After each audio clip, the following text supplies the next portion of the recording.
Get ready for the countdown. 10,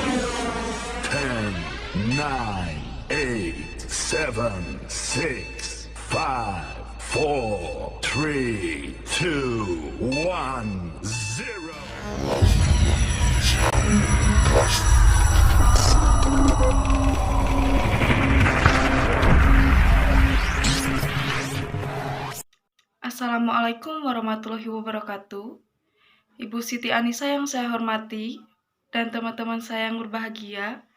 Perkenalkan, nama saya Arsi Staunor Arsi. Di sini saya sebagai moderator dari kelompok 4. Dalam kesempatan kali ini, kelompok kami akan mempresentasikan materi mengenai kasus-kasus pelanggaran HAM dan pengingkaran kewajiban dengan tema pembunuhan. Di sini ada rekan-rekan saya yang terdiri dari Anissa sebagai ketua kelompok, penanggung jawab BTS, dan pembaca deskripsi kasus, serta pendokumentasi. Najwa sebagai wakil ketua kelompok, penanggung jawab laporan, analisis materi, dan penanggung jawab materi. Amanda sebagai pemeran korban dan analisis materi. Ida sebagai pemateri dan penanggung jawab hiburan. Susan sebagai penanggung jawab editor dan pemateri, serta Firman sebagai pemeran pelaku pembunuhan. Untuk rangkaian dalam presentasi ini meliputi 1. Deskripsi kasus, 2. Definisi, 3. Substansi, 4. Resensi kasus, 5. Putusan, dan 6. Upaya. Deskripsi kasus. Dalam presentasi kali ini, kelompok kami mengambil kasus pembunuhan yang terjadi pada seorang siswi di Tasikmalaya yang bernama Delis Sulistina. Delis merupakan seorang siswi SMP Negeri 6 Tasikmalaya yang duduk di kelas 7 atau 1 SMP. Kasus pembunuhan ini dilakukan oleh ayah kandungnya yang bernama Budi. Peristiwa pembunuhan ini berawal dari hilangnya Delis sewaktu pulang sekolah pada Kamis tanggal 23 Januari 2020. Pukul 16.00, yang ternyata pada saat itu Delis pergi ke salah satu tempat makan yang tak lain adalah tempat kerja ayahnya yang berlokasi di Jalan Laswi, Tasikmalaya. Sejak saat itu, Delis tidak pernah pulang lagi ke rumah. Pada saat Delis jumpa dengan ayahnya, Delis meminta uang sebesar 400.000 untuk keperluan study tour. Pada saat itu, Budi memberikan uang sebesar 300.000 rupiah. Namun, Delis merengek dan mengeluh kepada Budi karena uangnya kurang. Setelah itu, kurang dari waktu 30 menit, Budi membawa anaknya untuk mengobrol di sebuah rumah kosong yang jarak jauh dari Jalan Laswi. Namun, sesampainya di lokasi, mereka terlibat perselisihan yang hebat, hingga akhirnya Budi kesal dan Budi pun gelap mata dan mencekik Delis hingga tewas. Usai tewas, Budi membiarkan anaknya bergeletak di rumah kosong itu, dan dia pun kembali bekerja. Pada pukul 21.00, setelah pulang kerja, Budi kembali ke rumah kosong itu dan membawa jasad anaknya dengan sepeda motor dan diikat dengan kabel antena menuju SMP Negeri 6 Tasikmalaya dengan maksud untuk membuang jasad Delis dengan memasukkan jasad anaknya ke dalam saluran air agar adanya asumsi bahwa Delis mati karena kecelakaan. Pada saat itu tidak ada seorang yang melihat aksi dari Budi tersebut karena kondisi pada malam itu sedang hujan deras. Pada Jumat 24 Januari 2020, Budi datang ke SMP Negeri 6 Tasikmalaya. Dia berpura-pura mencari anaknya yang tak pulang seharian. Pihak sekolah pun ikut membantu, tetapi mereka kewalahan. Sehingga dalam pencarian ini dibantu dengan anggota polisi sektor setempat. Di hari yang sama, Ibu Delis yakni Wati didampingi oleh salah satu tokoh warga untuk melaporkan hilangnya Delis ke polisi sektor Mangkubumi. Laporan ini pun ditindaklanjuti bersama Satreskrim Polres Tasikmalaya. Pada Senin 27 Januari 2020, warga di sekitar SMP Negeri 6 Tasikmalaya menemukan jasad Delis yang sudah tergeletak di dalam saluran air.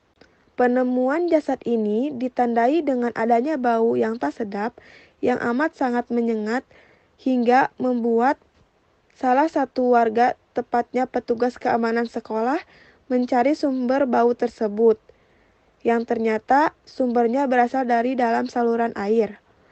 Pada saat itu, pihak kepolisian kemudian bergerak menyelidiki kasus ini.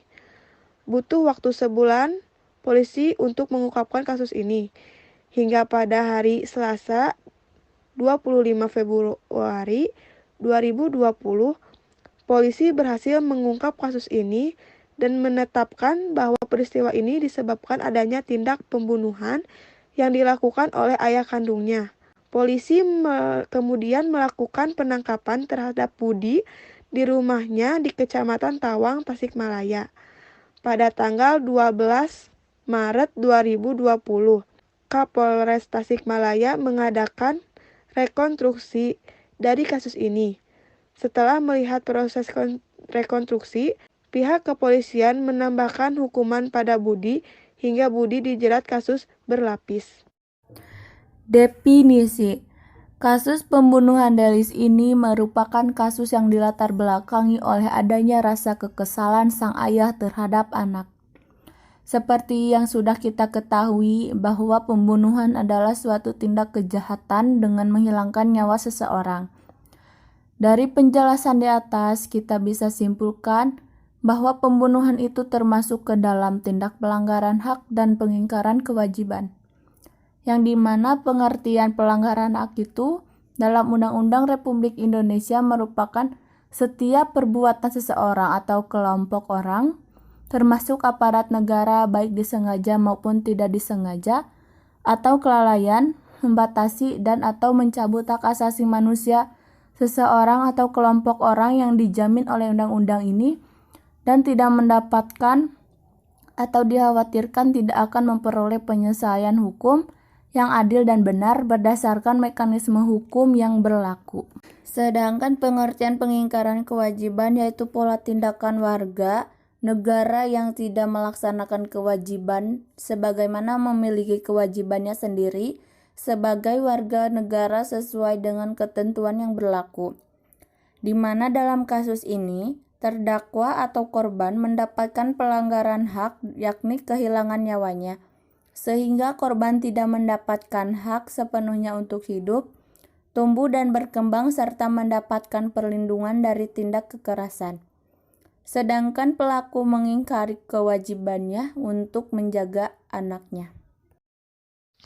Substansi, seperti yang sudah dijelaskan oleh pemateri, di mana kasus pembunuhan ini termasuk ke dalam tindakan pelanggaran hak dan pengingkaran kewajiban, di mana kita tahu bahwa hak itu merupakan sesuatu yang harus diterima oleh setiap orang dan di dalam diri setiap orang itu melekat hak asasi manusia dan hak warga negara.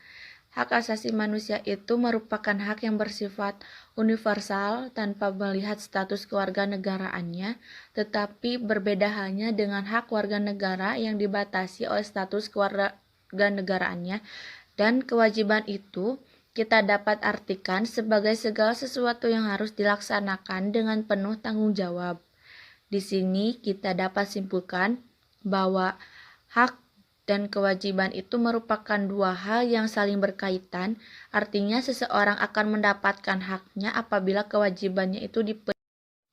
1.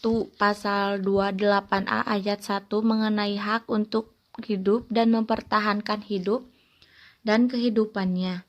2. Pasal 28B ayat 2 mengenai hak anak untuk kelangsungan hidup, tumbuh dan berkembang serta hak atas perlindungan dari kekerasan dan diskriminasi. 3. Pasal 27 ayat 1 yang berbunyi, segala warga negara bersamaan kedudukannya di dalam hukum dan pemerintahan dan wajib menjunjung hukum dan pemerintahan itu dengan tidak ada kecualinya. 4. Pasal 27 ayat 3 yang berbunyi, setiap warga negara ikut serta dalam upaya pembelaan negara. Dalam kasus ini, tersangka dijerat pasal 76 Undang-Undang Nomor 35 Tahun 2014 tentang perubahan Undang-Undang Republik Indonesia Nomor 23 Tahun 2002 mengenai Undang-Undang Perlindungan Anak dan dijerat pasal 340 KUHP tentang pembunuhan berencana dengan ancaman hukuman mati dan dengan hukuman pidana 15 tahun penjara. Dan karena status Budi sebagai ayah korban, maka hukumannya ditambah sepertiga menjadi 20 tahun penjara. Resensi kasus. Kasus pembunuhan ini dilakukan sang ayah Budi Rahmat terhadap anaknya Deli Sulistina dengan motif adanya kekesalan dari Budi Rahmat kepada Delis yang terus mengeluh dan merengek karena uang yang diberikan Budi masih kurang untuk keperluan studi tour. Kasus ini merupakan kasus hukum pidana di mana kasus ini termasuk ke dalam tindak kejahatan yang melanggar aturan-aturan negara. Putusan, apakah kasus ini termasuk hukum perdata atau hukum pidana? Kasus ini termasuk ke dalam hukum pidana karena dalam kasus pembunuhan ini telah diputuskan bahwa pada tanggal 25 Februari 2020 tersangka dijerat pasal 76 Undang Nomor 35 Tahun 2014 tentang perubahan Undang-Undang Republik Indonesia Nomor 23 Tahun 2002 mengenai Undang-Undang Perlindungan Anak. Tetapi setelah melakukan rekonstruksi pada tanggal 12 Maret 2020, tersangka dijerat pasal tambahan, yakni pasal 340 KUHP tentang pembunuhan berencana dengan ancaman hukuman mati. Hingga akhirnya tersangka dikenai hukum pidana 15 tahun penjara. Karena status tersangka sebagai ayah kandungnya, maka hukumannya ditambah sepertiga menjadi 20 tahun. Upaya. Untuk upaya menegakkan HAM dan kasus ini, pihak kepolisian, Komnas HAM, Komnas Perlindungan Anak, dan lembaga peradilan berperan sebagai lembaga yang memberikan keadilan. Keempat lembaga tersebut mempunyai wewenang dan fungsinya masing-masing, yakni 1. Komisi Perlindungan Anak. Dalam pasal 76 dijelaskan bahwa tugas dan fungsi Komnas Perlindungan Anak Indonesia adalah 1. Melakukan pengawasan terhadap pelaksanaan perlindungan dan pemenuhan hak anak. 2. Memberikan masukan dan usulan dalam perumusan kebijakan tentang penyelenggaraan perlindungan anak. 3. Mengumpulkan data informasi mengenai perlindungan anak.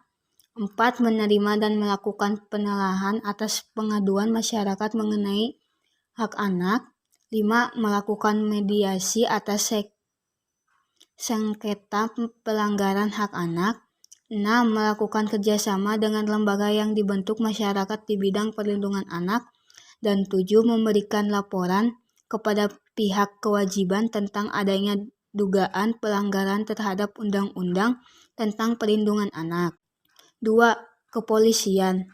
Tugas dan fungsi kepolisian tercantum dalam pasal 13 mengenai tugas pokok Kepolisian Negara Republik Indonesia dalam Undang-Undang Nomor 2 Tahun 2002 adalah sebagai berikut. A. Memelihara keamanan dan ketertiban masyarakat.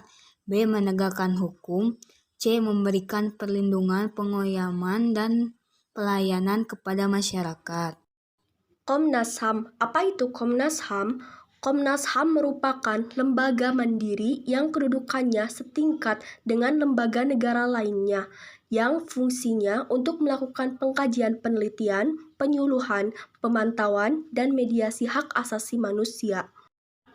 Yang semua itu tercantum dalam pasal 1 angka 7 Undang-Undang Nomor 39 Tahun 1999. Lalu, apa saja kewenangan Komnas HAM dalam hal pelanggaran HAM berat? Komnas HAM adalah institusi yang berwenang untuk melakukan penyelidikan terhadap peristiwa dugaan pelanggaran HAM yang berat yang tercantum dalam Undang-Undang Nomor 26 Tahun 2000 tentang Pengadilan HAM. Lalu, bagaimana dengan kewenangan Komnas HAM terhadap penghapusan diskriminasi ras dan etnis? Komnas HAM juga diberikan kewenangan untuk melakukan pengawasan terhadap upaya penghapusan diskriminasi ras dan etnis sebagaimana diatur dalam Undang-Undang Nomor 40 Tahun 2008 tentang penghapusan diskriminasi ras dan etnis. Selain itu, dalam rangka penyelesaian konflik sosial berskala nasional, Komnas HAM juga menjadi salah satu anggota satuan tugasnya yang tercantum dalam Undang-Undang Nomor 7 Tahun 2012 tentang penanganan konflik sosial. Lalu, di mana Komnas HAM berkedudukan? Komnas HAM berkedudukan di Jakarta dan dapat mendirikan perwakilannya di berbagai daerah. Hingga saat ini terdapat 6 perwakilan Komnas HAM di berbagai daerah yakni Kalimantan Barat, Sumatera Barat, Aceh, Maluku, Papua, dan Sulawesi Tengah. Lalu, bagaimana peran Komnas HAM di kancah regional maupun internasional? Sebagai lembaga yang mandiri, Komnas HAM berperan aktif dalam pemajuan, perlindungan, pemenuhan, dan penghormatan hak asasi manusia di kancah nasional maupun internasional. Dalam tataran regional, Komnas HAM sebagai pendiri dan anggota dari The Asia Pacific Forum on National Human Rights Institution dan pendiri serta anggota dari Southeast Asia on Nation Human Rights Institution Forum, dan dalam tataran internasional sebagai anggota dari Global Alliance on Nation Human Rights Institutions. Lalu, bagaimana dengan kredibilitas dan peran Komnas HAM di lingkup internasional?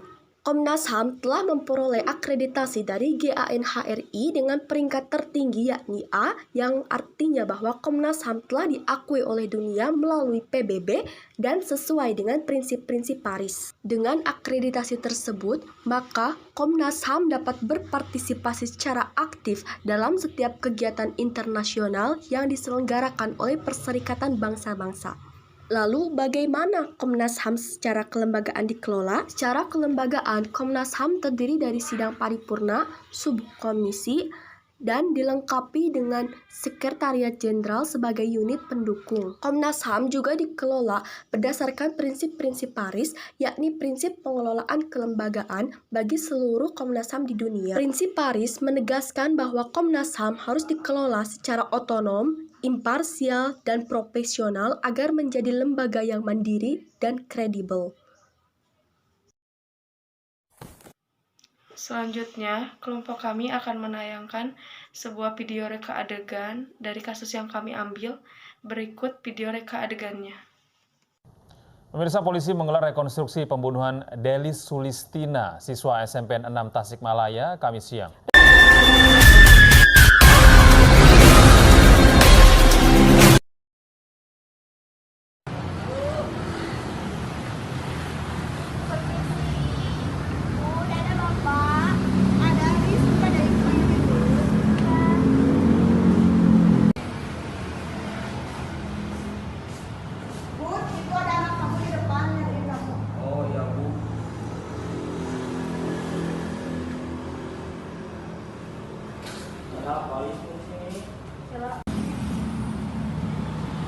Pak, mau minta uang kata 1.000 buat kesangkut. Belum ada, cuma ada 1.000 kali. Gak cukup aku. Ya.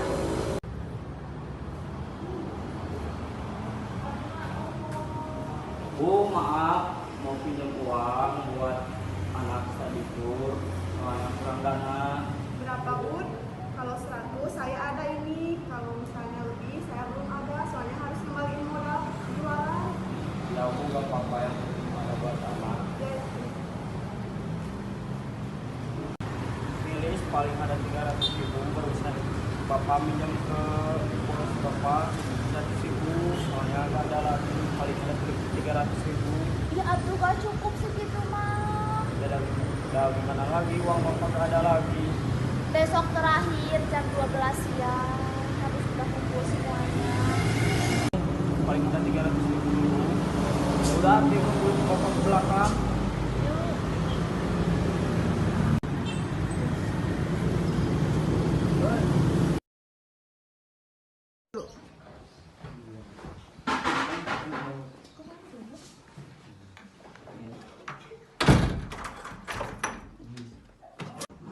Ini terus gimana dong, Pak? Kan kan besok uangnya harus udah kumpul. Harus gimana lagi, Lis? Bapak uang nggak punya lagi, nggak ada lagi. Ih, gimana dong Pak, kan besok harus janji ke pihak sekolah bahwa besok harus dikumpulin. Ya Allah, Delis, beneran Bapak gak punya uang lagi. Udah sana pulang kamu. Ih, Bapak.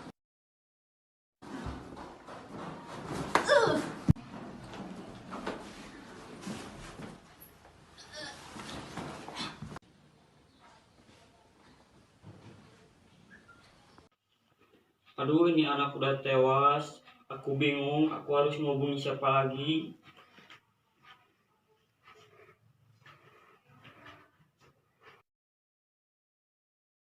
Usai tewas jasadnya dibuang di gorong-gorong SMPN 6 Tasikmalaya dengan tujuan agar adanya asumsi kecelakaan. Selanjutnya, untuk menutupi presentasi ini, kelompok kami akan menyuguhkan sebuah pentas hiburan dengan menampilkan puisi yang disampaikan oleh rekan saya Nida dengan judul Hak Asasi Manusia. Hidup yang berkeadilan itu yang kita inginkan. Memiliki hak dan perlakuan yang sama itu yang dicita-citakan. Aku memiliki hak, kamu memiliki hak. Itu yang kita dapatkan. Aku memiliki kewajiban, kamu memiliki kewajiban, itu yang harus dijalankan. Hak untuk hidup, beragama, dan bersuara. Sudah kita dapatkan saat kita menghirup udara. Itulah HAM, hak asasi manusia, dan di matanya kita sama. Jangan sampai kau mempermainkan dan mencuranginya hanya karena kau memiliki kuasa. Tidak, bukan begitu aturan mainnya. Karena HAM bukan hamburger yang karena kuasamu bisa kau nikmati. Sekian presentasi dari kelompok kami. Mohon maaf bila ada kesalahan, dan bila ada pertanyaan, ajukan setelah video ini berakhir. Behind the Skin. Kelompok 4. Day 1. Briefing konsep untuk proyek ini. Day 2. Amanda dan Naswa sedang meneliti kasus. Naswa sedang membuat laporan. Day 4. Kami sedang mengkoreksi hasil rekaman reka adegan.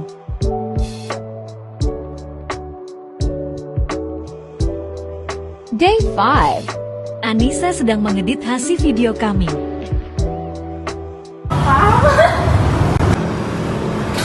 Salah.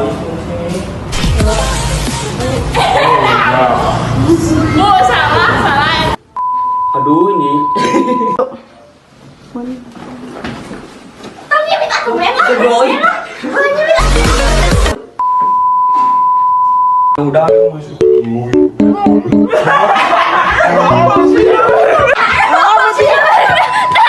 HP nanti lah. Dip. Maunya. Ente. Hiji, 2, 3. Balik.